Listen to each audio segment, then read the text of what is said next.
Une nouvelle suite à Destination Finale, on l'avait pas vu venir. Eh ben, écoutez, c'était des films à l'époque qui étaient plutôt sympas. Et si vous connaissez pas le concept, en fait, c'était une personne qui avait une vision à un moment donné.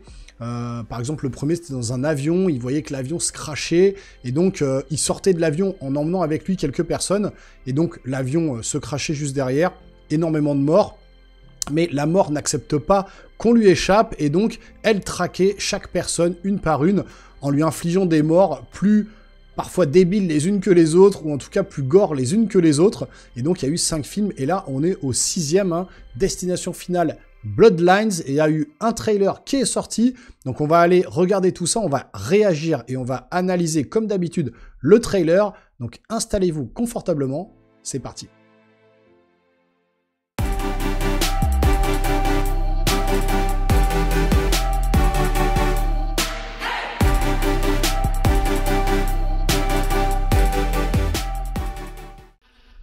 Allez.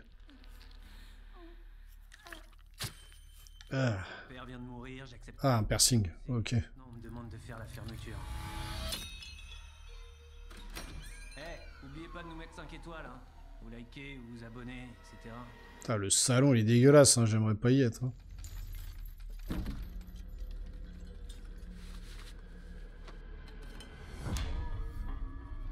Voilà, c'est toujours un enchaînement de trucs qui font que... Alors, il y a des étincelles, il y a de l'essence, ça va prendre feu. Enfin, c'est toujours des enchaînements de trucs qui vont faire que... la mort va se déclencher.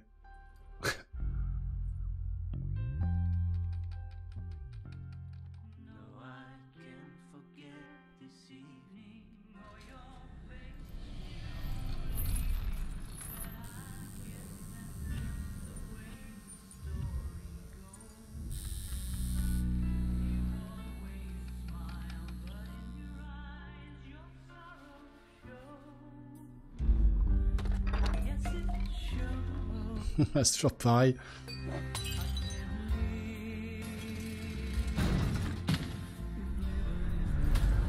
Voilà, c'est vraiment poussé à l'extrême, quoi. Ah, n'importe quoi.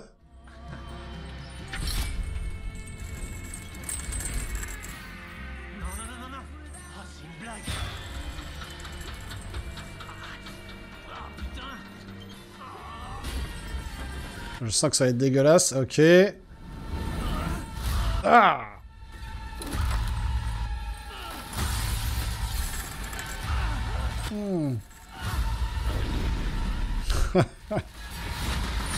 Ah.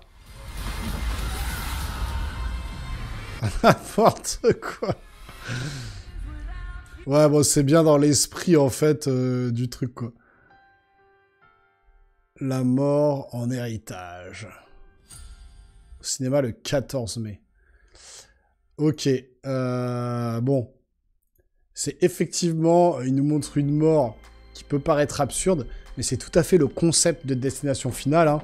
À chaque fois, c'est un enchaînement de trucs improbables qui font que la personne va mourir. Et donc, tout au début du film, généralement, il y a un groupe de personnes qui survivent à une catastrophe, grâce à un mec qui a des dons de médium ou une femme qui voit ce qui va se passer. Et donc, comme vous échappez à la mort, elle est pas contente et elle va revenir chasser une par une les personnes qui devaient décéder dans cet accident pour les faire mourir, bah voilà, dans d'atroces souffrances, avec des trucs un peu... voilà, des enchaînements de catastrophes qui aboutissent à la mort du mec.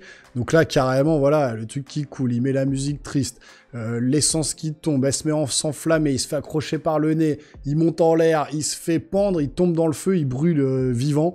Donc voilà, on est vraiment sur ce côté film d'horreur très particulier qui est Destination Finale. C'est vraiment propre à Destination Finale, hein. C'est vraiment le style est là, il est bien présent. Voilà, toujours dans la démesure. Donc on verra bien ce que ça donnera. Moi, j'avais bien aimé les premiers. Après, c'est vrai que comme d'habitude, hein, ces films-là, ça s'étale, c'est trop... Ça devient... Il y en a trop au bout d'un moment.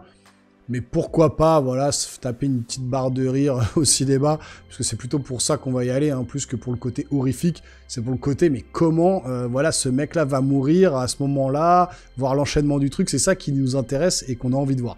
Donc en tout cas... C'est pas que ça me hype, mais voilà, j'irai le voir, je vous ferai une critique sur la chaîne, ça sort le 14 mai. Vous me direz, vous, dans les commentaires, ce que vous avez pensé de cette bande-annonce. Est-ce que vous avez vu les anciens Destination Finale? Dites-moi tout ça juste en dessous, on en discute ensemble. Et puis, si vous voulez me soutenir, vous pouvez vous abonner à la chaîne, activer la petite cloche et lâcher un gros pouce en l'air. Et nous, les geeks, on se revoit très rapidement sur une prochaine vidéo. Portez-vous bien surtout. Ciao, ciao.